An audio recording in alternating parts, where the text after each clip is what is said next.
We remain steadfast in our commitment in delivering local news that matters. Stories that inspire. Enriching the lives of Filipinos in the Philippines and across the globe. This is your GMA Regional TV. Buong puso para sa Pilipino. Ido, pinagpapakul nin kahoy kan sarong lalaki hasta sa dagos ining Magadan. Asin, duwang pulis sa Catanduanes, pigbiliban huli sa pagdonar nin breast milk. Ini ang GMA Regional TV Balitang Bicolandia.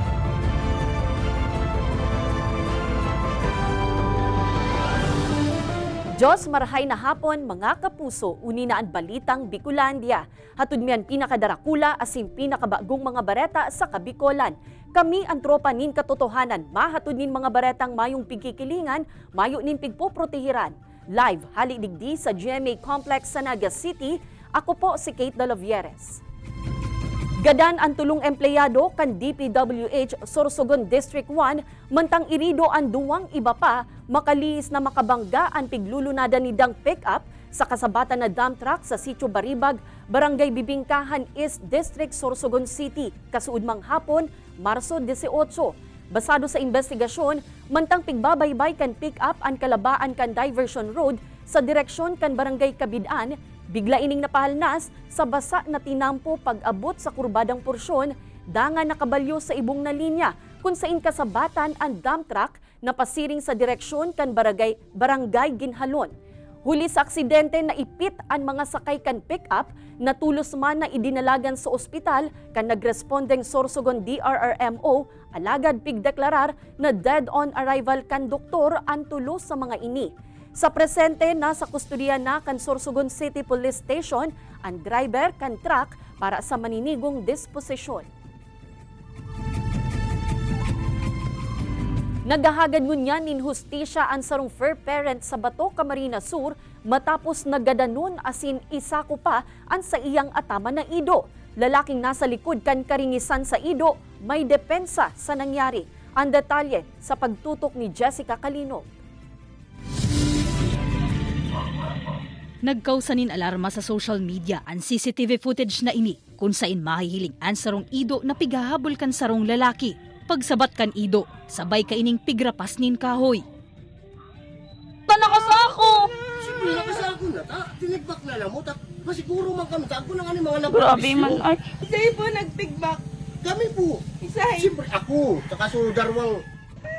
Sa suminunod na video, pigluwas na kan lalaki ang mayo ng buhay na ido na nakalaog naman sa sako. Ang ginada na ido, ang 3 anyos na golden retriever na si Kilua.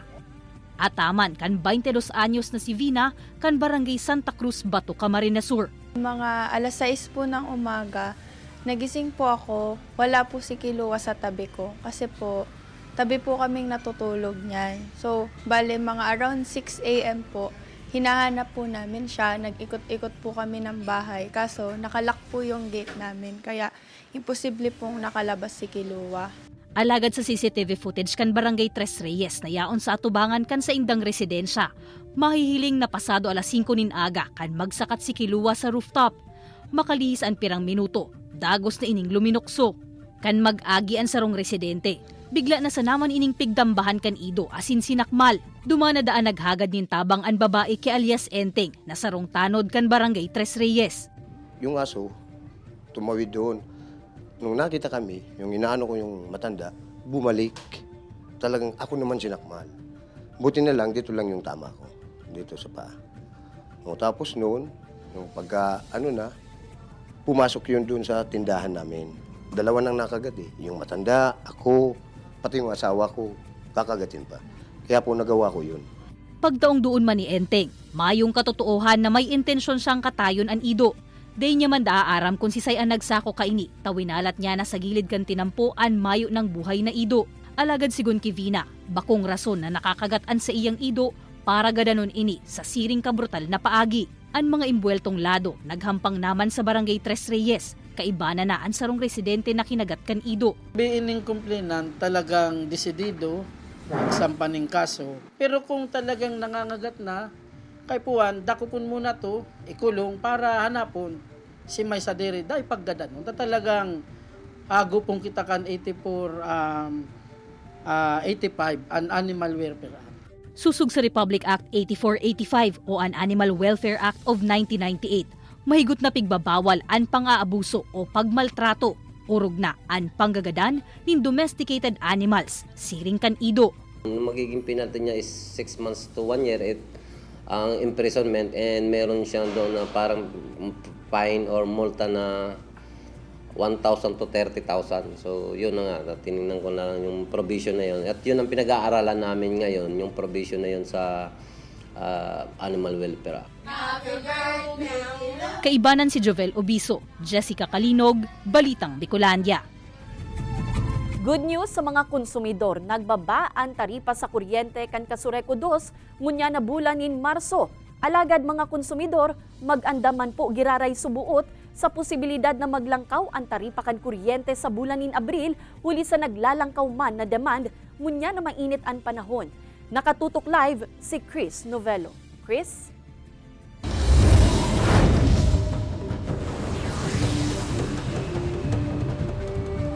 Kate, mas pang nagbabaan singil sa kuryente kan Casureco 2 ngunya na bulan ng Marso. Taliwas yan sa forecast kan kooperatiba na pagtag-init naglalangkaw na ang singil sa kuryente. Ngunya na maarasas ang panahon, mas nagdakul subot ang nagbabakal ng tubig sa water refilling station na ini sa Barangay Karoyroyan, Pili, Camarines Sur. Kung dati subot nasa 50 container ng tubig sana ang sa indang na ipapabakal, ngunyan minaabot na ini sa 80 kada aldaw. Sa pagdakul subot kan sa indang customer, nadagdagan man ang operasyon kan sa indang makina na makusog sa pagkonsumo ng kuryente. Kanakaaging bulan ng Pebrero, uminabot subot sa haros 3,000 pesos ang bill sa kuryente kan water refilling station. Pag nagdakulan po ang karga, sir, iyo po. Dakol talaga ang bayadan. Alagad, may good news ang Casureco 2 sa mga konsumidor kay nihuli sa haros 3 pesos per kilowatt hour na paghuros sa kuryente ngunya na bulan ng Marso. Susog sa kooperatiba, nasa 5 pesos and 21 centavos per kilowatt hour na sana ang taripa sa kuryente sa residential consumers. Mas hababa ng labi 2 pesos per kilowatt hour sa 7 pesos and 91 centavos per kilowatt hour kan Pebrero. Nasa 4 pesos and 33 centavos per kilowatt hour na sana sa low voltage consumers. Paghali sa 7 pesos and 3 centavos per kilowatt hour. Mantang nasa 3 pesos and 16 centavos per kilowatt hour na sana sa high voltage consumers, paghali man sa 6 pesos and 13 centavos per kilowatt hour.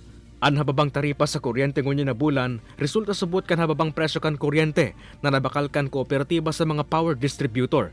Nakakontribute man subot sa pagbaba kan taripa ngunya na bulan ang pinalawas na Resolution No. 14 Series of 2022 kan Energy Regulatory Commission dapit sa pass-through charges na ipinapasa sa mga konsumidor. Sa ibong kainilauman naman subot kan mga konsumidor ang paglangkaw sa singil sa kuryente sa Abril, ninhuli sa halangkaw na demandig di dara kan tag-init. Nakakaapekto duman sa supply kang kuryente ining presyo kang sa tuyang taripa anong bulan-bulan. Ang ginigibot kayan kung gura no si pabakal sa tuyo man lang si papason ta. Kaya kung hababa man, hanggang hababa pa po ang nababakal tang kuryente, hababa man po ang sa tuyang taripa sa kuryente bulan-bulan.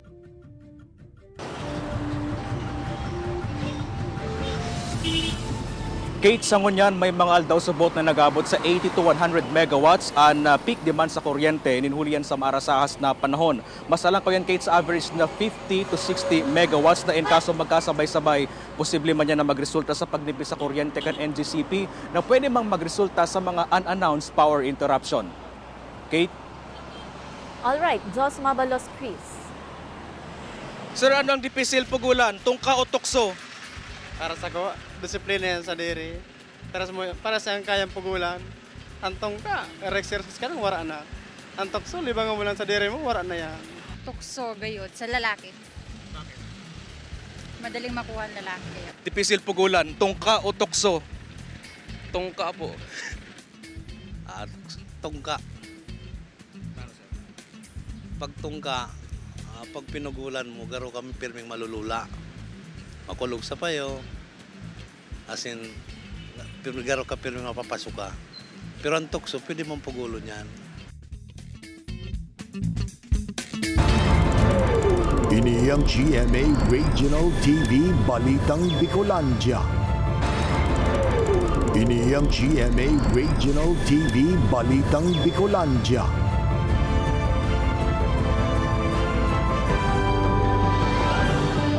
Presyo ka nagkapirang gulay, siringkan talong, marigoso, asin puro pagulong, naglangkaw nin 5 pesos hasta 30 pesos. Para sa mga gulay, presyo ka nagkapirang pangenot na barakalo na memeligruman na magmahal sa mga masunod na semana. Uyan report ni Chris Novello. Manunutaran ngunyan ang pagmahal kan nagkapirang gulay na napabakal sa Naga City People's Mall. Sigon sa monitoring kan Market Enterprise and Promotions Office asin kan mga paratyenda sa merkado, nakakawat ng ngunyan sa 75 pesos per kilo ang presyo kan talong gikan sa 70 pesos per kilo kan nakaaging simana. 80 pesos per kilo naman ang presyo ngunyan kan marigoso, pag-ala sa 75 pesos per kilo. 120 pesos per kilo ang para pagulong gikan sa dating 100 pesos per kilo. 140 pesos per kilo sa okra gikan sa dating 112 pesos per kilo asin. 80 pesos per kilo naman sa sitaw na naglangkaw ng 10 pesos per kilo. Siguro di ko ang nagtanam o bad na raot kaya dahil nagbunga. Apektado naman subot ang kalidad kan gulay siring sa talong na maririsaan mga gasgas sa kublit kaini huli sa epekto kan mainit na panahon. Sigon sa pirang paratanam ning gulay sa barangay Panikwason, ninhuli sa mainit na panahon kaya limitado man ang pagbunga kan sa indang mga gulay. Sa oran lang kaya nag-aasa ang mga paraoma sa lugar para sa indang mga pananom. Medyo po na bawas-bawasan ang kagayunan kang bunga. Kumbaga, kung matubig po ini ang bunga kaini mas magayon pa. Sa mga masunod na simana lauman man subot ang aumento sa presyo kan pirang pangenot na barakalon siring kan sabon, instant noodles asin bottled water. Susog sa DTI maaraman ang price adjustment sa nasabing mga produkto. Si papalos na suggested retail price bulletin posibleng sa masunod na bulan. Enero kan presenteng taon kan aprobahan kan ahensya ang price adjustment kan sardinas na 2 pesos and 60 centavos hasta 2 pesos and 70 centavos. May dagdagban sa powder milk asin sabon huli sa kahagadan kan mga manufacturers. Apwera kan price adjustment may pagbawas sa pagsaditman subot sa ibang produkto na inapod kan DTI na shrinkflation. Meron talagang mga pagbabago ng mga prices. Ang iba naman ay hindi nagbago ng prices and we've noticed that manufacturers of these goods, ang ginawa nila ay pinaliitan yung produkto. So we call that one as shrinkflation. Kay Banan si Jovel Obiso, Chris Novello, Balitang Bicolandia. Piglatag na kan pinagsarong pwersa kan Calabanga LGU, PNP asin Simbahang Katolika ang mga aktibidad asin ilalatag na seguridad sa banwaan katakod kan pag-obserbar kan Semana Santa. Pagruso kan mga maalay lakad asin madalan sa taunan na pasyon ni Kristo saro sa mga tututukan kan otoridad. Ang detalye sa report ni Jessica Calino. Ang kapilya na inikan amang hinulid sa Barangay Santa Salud, Calabanga, ang destinasyon kan alay lakad o penitential walk na pigigibo tuyong Huwebes Santo. Ito po yan yung 15 mga istasyon. Sa satuya po na pag-alay lakad o penitential walk, dahil lang kita maglakaw, kundi agihan niya itong mga istasyon, punduhan niya ito asin magpamiti kita sa mga istasyon na iyan. Day matansya kung gurano kadakol ang mga mapartisipar digdi, pati ang mga maatendir sa nakatuodang pasyon ni Kristo. Alagad sigun sa lokal na gobyerno, basado sa mga naglihis na taon, milyon katao ang nagdadayo sa saindang banwaan sa bilog na Semana Santa. Kaya iniman ang mayor nindang pigko-konsiderar para ngunya na taon. Kan Marso 14, pig-activate na ang incident management team na matutok digdi. Asin saro sa mga dapat na antisiparan kan publiko ang road closure asin rerouting na mahigot na i-implementar kan mga otoridad pon Miyerkules Santo hasta alas 5 nin maagahon sa Biyernes Santo. Kung mapapansin niyo po kasi dyan, sa alay lakad, one way po, ang ginagawa ng yuyutol sila. So, it can cause traffic. Traffic at the same time, vehicular accident no, sa ibang motorista. We'd like to announce na lahat po ng kuan, lalo na yung magko-commute lang po, yung terminal lang po natin, dito lang po sa public market. Wala na po tayong i-designate dito po sa along La Purisima ang Pagatpat area. Saruman sa piga-antisiparan asin pigtututukan kan IMT, ang pag-andam sa mainit na panahon na may eksperyensyahan kan mga mapartisipar sa mga aktibidad ngunya na Semana Santa. Saro sa mga naging nahiling minatabang, iyo po itong pagtabang sa pag-construct atong atok or covered area di sa tapat kang hinulid. Si mismong tinampo po duman, tahog na po talaga ito. So pag may misa and pag may nakapila duman, nakakapag pa-shake po sinda duman sa area. As far as kanaaman, iba na po yung mga stations na yan, ang mga munisipyo po, nagtatabang man po, nagtataw yun, nag-provide yung water rehydration, yung libre, iba man na nagtitinda, iba man naglilibre. Unified Command System ang gagamiton kan IMT. 257 uniformed personnel ang idideploy, suway pa sa ibang force multipliers. Pigpapakiulayan man ang mga motorista na magsunod sa rerouting plan sa apektadong mga aldaw. O kung mapupwede, amay ng mag-agi, nganing maibitaran na maabala sa saindang mga biyahe. Kaibanan si Carlo Abonita, Jessica Kalinog, Balitang Bicolandia. Ninhuli sa mga aktibidad kan Bulkang Mayon, asin Bulkang Bulusan sapat na parehong nasa Alert Level 1, nakabandera ang Blue Alert status kan Emergency Operations Center kan Bicol Regional Disaster Risk Reduction and Management Council. Poon Marso 21 hasta Abril 1, idadagdag sa mahigot na incident monitoring kan EOC ang mga aktibidad katakod kan Semana Santa 2024 sa bilog na rehiyon. Sa Blue Alert status, regular na mahagad nin report sa mga LGU ang RDRRMC, tanganing maklaro ang mga impormasyon na nakukuha magin sa social media. Pigyan kami narman ang mga probinsya asin LGU na amay nang itaas ang Blue Alert status sa indang mga lugar tapiglalauman ang pagruso kan dagmang na mga tao sa mga destinasyon sa Kabikolan. Sinama na po natin yung Semana Santa po para po sa mga incidents na i-monitor po ng ating Regional DRM Council Emergency Operations Center ay para ma-ensure po natin, ma'am, na if there are any untoward incidents, ma'am, na pwedeng mangyari o di kaya mga natural hazards na pwedeng mag-occur, ay nandyan po ang RDRMC Bicol na naka-ready to provide assistance to our LGUs. Mga job order asin contractual employees kan gobyerno pwede nang maging miyembro kan SSS. Ang detalye sa report ni Chris Novello. Bako na lang mga empleyado sa pribadong sektor uncovered kan Social Security System o SSS. Magin kayaan mga temporary employees siring kan job orders and contract of service employees sa mga government agencies, LGU, state universities and colleges, magin government-owned and controlled corporation o GOCC, covered naman kan ahensya. Both sabihon, covered na ang mga empleyadong inikan mga benepisyo asin pribilehyo siring kan sickness benefit, retirement, maternity, disability, death, funeral asin employees compensation. Saro na digdi si Romel Naharos, 8 taon lang street sweeper asin may employment status na job order. Assured man pong nakulang tabang po, siyempre po, pag nagurang, in case of emergency, may malulun ka, pwede ka mag-loan. Po, pwede ka mag-pension.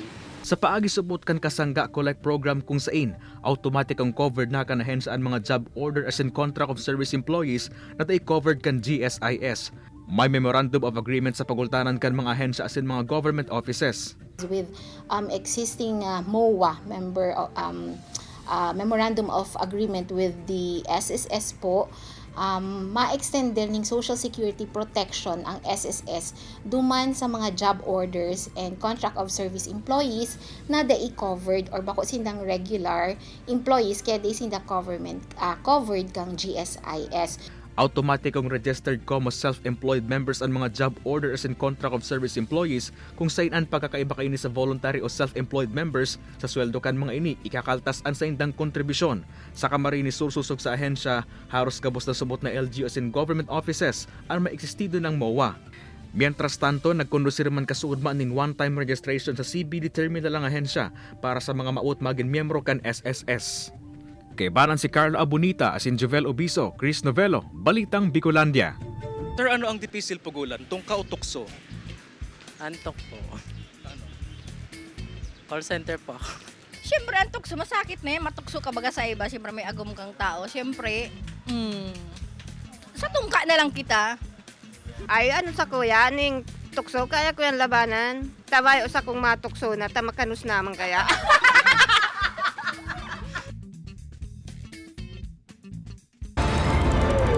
Ini ang GMA Regional TV Balitang Bicolandia.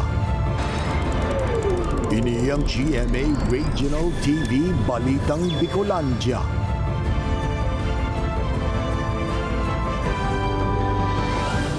Mas dakul na turista asin peregrino na madayo sa Naga City sa Semana Santa. Piganti si Paraná kan Naga City LGU.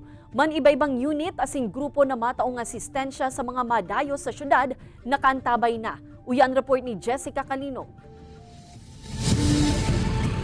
Pigko konsiderar na Pilgrim City ang syudad ni Naga. Antisipado naman na tuyong Kwaresma, urog na paglaog kan Semana Santa. Dakol na mga pilgrims asin turista ang maabot sa syudad nganing magbisita iglesia.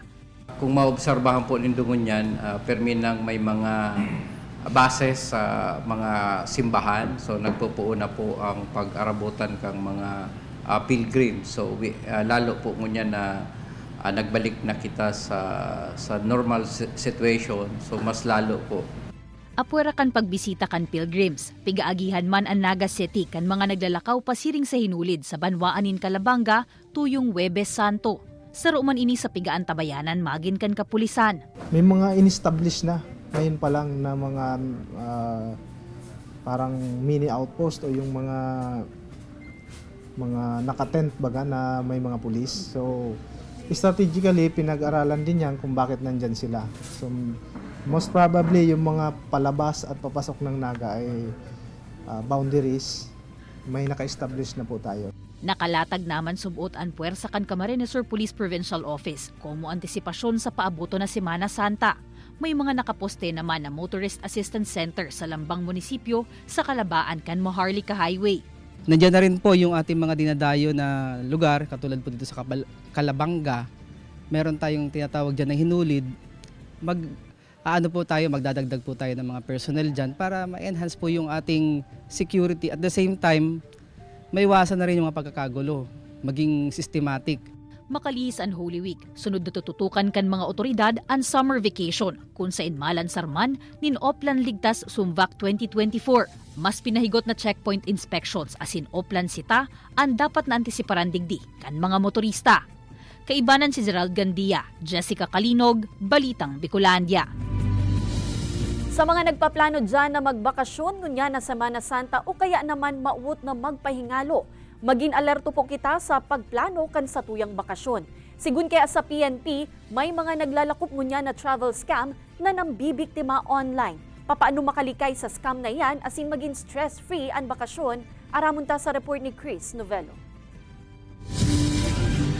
Ngunya na maabot na barakasyonan, duwang tourist destination ang maut dumanan ni Maydel Pante, ang perfect white sand beach sa Boracay asin ang Calaguas Island sa Camarines Norte. May nahiling na subot siya sa social media na nag-oprosir ng travel package para sa nasabing mga lugar. Nag-message, tapos nag-inquire ako kung magkano, tapos yun. Nakalimutan ko kasi kung ano yung exact na name ng tao. Ang mga siring ni Maydel pigpapalikay kan anti-cybercrime unit. Ninhulit na sa pagburutuan subot kan modus na travel scam. Common subot na sa social media ang tambayan kan mga nasa likod kaini kung sain, barato asin akit-akit na travel package ang clickbait sa mga mabakasyon. Makusog subot ang buot kan mga scammer na ini. Hulit asin da, nagpapamalo-malo o nagagamit nin pangaran kan lehitimong travel and tour agency. Ito yung mga nabibiktima niya, yung mga naghahanap kasi malapit na weekend. Dito yung naiinganyo yung mga mura, na mga murang package tour. Doon sila sumisingit. Although legit yung binabanggit nilang travel agency, pero ito yung mga sumisingit lang ng mga scammer. Pag nako asubot ang buot kan biktima, digdi na subot naghagad din advance fee ang scammer. Asin pag nagdeposit ang biktima, saka day na makokontak ang scammer. Lalo na kung ang bayaran ay GCash, sa murang halaga, doon kasi sila nakakapag-inganyo na makapagbiktima. Pagirumdom kan mga otoridad sa mga mabakasyon ngunya na Semana Santa, dahil basta-basta magtiwala sa mga nahihiling na package tour na inoprosir sa social media. Magduda na subuot kung naghagad din advance fee ang mag-oprosir kaini sa social media. Mas maray man subot na on-site magpasiring sa mga travel agency as insertohon na accredited inikan Department of Tourism. Kay banan si Carlo Abunita, Chris Novello, Balitang Bicolandia.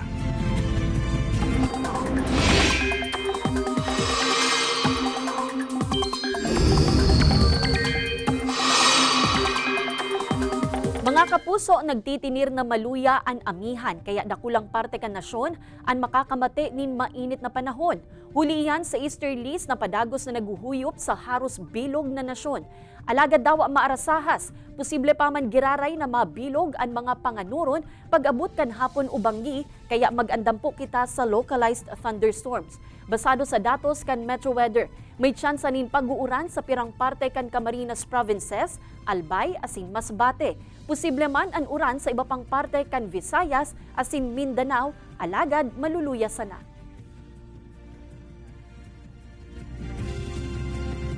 Pigbibiliban ngunyan ang duwang pulis, makaliis na dai magduwa-duwang magtabang sa sarong bagong mundag na umboy na nangangaipunin gatas. Binawian kaya nin buhay ang ina kan umboy sa pangangaki kan Marso 11. Ang duwang pulis na nagtabang iyusin da Police Corporal Jessa Ann Ojaman asin Police Corporal April Ann De La Rosa na parehong personahe kan Catanduanes Police Provincial Office. Sigun kay Police Corporal Ojaman, nagpadaranin mensahe ang paryente kan umboy sa group chat kan PNP Catanduanes na nangangaipusin danin gatas para sa umboy. Kan mabasa ang mensahe, tulos ninda ining pigdumanan sa ospital ni Police Corporal De La Rosa, tanganing matabangan. Apar sa aktual na pagpasuso, nakapagdonar pa sindanin nasa 10 bags nin breast milk. Malaking pasasalamat po sa ating mga kapulisan na nakapagbigay ng tulong kahit papano nung time na nasa hospital pa, kasi isang malaking kailangan po talaga yung breast milk para sa baby. Being a mother, alam ko po kasi yung sitwasyon na pagkamulat ng mata ni baby, hahanapin niya po yung mama niya. So, ang pagpunta ko po doon, hindi lang po basta magpapadede, kundi para na din po makarga yung baby at maipadama yung init at init ng yakap ng mama niya.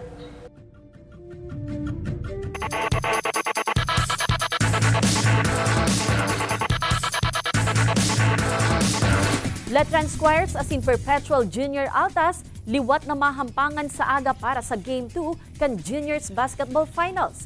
Preparasyon kan duwang koponan, aramunta sa report ni Don Jimenez.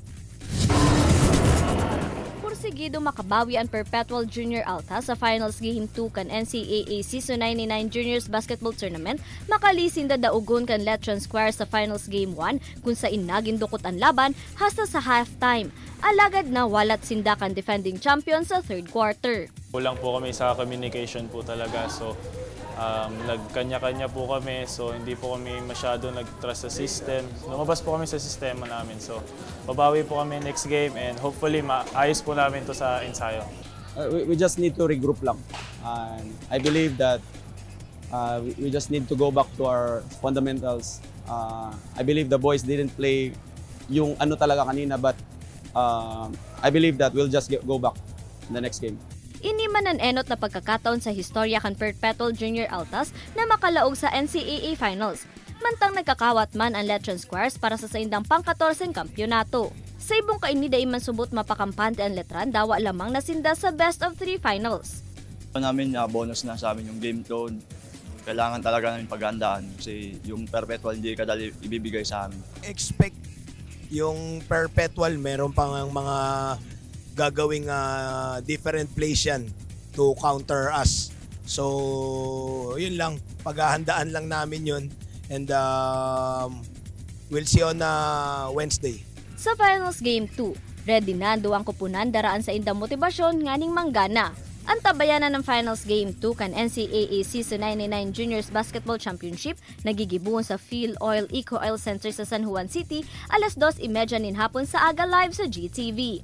Madadalan man via live stream and battle for third kan San Sebastian Staglets asin Mapua Red Robins asin an individual award ceremony kung saan bibistuhon ang most valuable player kan torneo.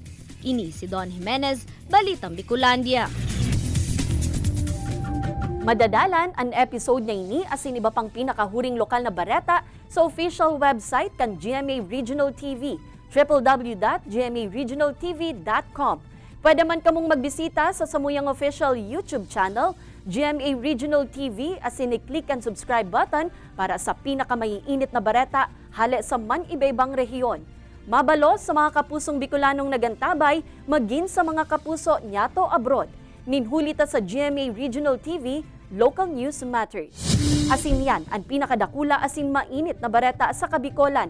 Ako si Kate Dalovieres, kami ang GMA Regional TV Balitang Bicolandia, bilog na puwersa para sa mas dakulang misyon asin mas mahiwas na pagserbi sa nasyon.